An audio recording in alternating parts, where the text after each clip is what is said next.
আসসালামু আলাইকুম সুপ্রিয় চাকরিপ্রার্থী ভাই বোনেরা। যুব উন্নয়ন অধিদপ্তর তাদের একটি নতুন নিয়োগ বিজ্ঞপ্তি প্রকাশ করেছে, যেখানে সহকারী উপজেলা যুব উন্নয়ন কর্মকর্তা, যেটির পূর্ব নাম ছিল ক্রেডিট সুপারভাইজার, সেখানে 242 জনকে নিয়োগ করা হবে। এটি একটি 11তম গ্রেডের জব। 12,500 থেকে 30,230 টাকা বেতন হয়ে থাকে। এর জন্য শিক্ষাগত যোগ্যতার প্রয়োজন পড়বে কোনো স্বীকৃত বিশ্ববিদ্যালয় হতে দ্বিতীয় শ্রেণী স্নাতক বা সমমানের ডিগ্রি। এখানে একটি বিষয় উল্লেখ করার মতো, সেটি হলো এটি একটি রিসার্কুলার, অর্থাৎ এই সার্কুলারটি পূর্বেও প্রকাশিত হয়েছিল।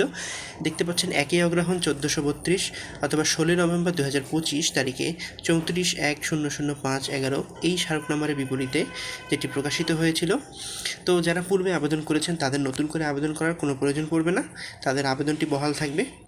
তো আবেদন করার জন্য প্রার্থীকে অবশ্যই 23/6/2026 এই তারিখে 18 থেকে সর্বোচ্চ 32 বছরের মধ্যে হতে হবে। বয়স প্রমাণের ক্ষেত্রে কোনো এফিডেভিট গ্রহণযোগ্য হবে না।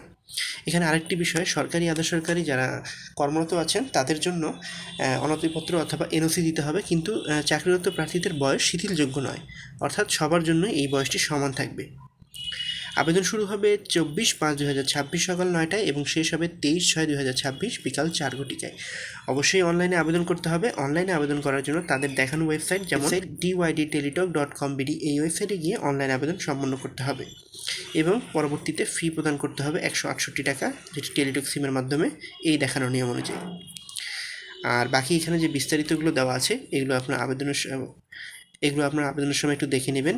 কী কী কাগজপত্র নিয়ে যেতে হবে পরীক্ষার সময়, বা আপনি যখন মৌখিক পরীক্ষায় যাবেন কী কী কাগজপত্র নিয়ে যেতে হবে, এই সব বিস্তারিত এখানে দেওয়া আছে। আবেদন করার পূর্বে একটু ভালোভাবে দেখে নেবেন। যেহেতু এটি একটি রিসার্কুলার, তাই খুব দ্রুত পরীক্ষা হয়ে যাওয়ার সম্ভাবনা রয়েছে। তো যাদের ক্রাইটেরিয়া মিলবে তারা অবশ্যই আবেদন করবেন। ভিডিওটি এই পর্যন্ত। ভিডিওটি ভালো লাগলে অবশ্যই লাইক করবেন এবং কোনো কিছু জানার থাকলে কমেন্ট করবেন, এবং ঘরে বসে চাকরির সকল তথ্য পেতে আমাদের চ্যানেলটি সাবস্ক্রাইব করে রাখতে পারেন। ধন্যবাদ।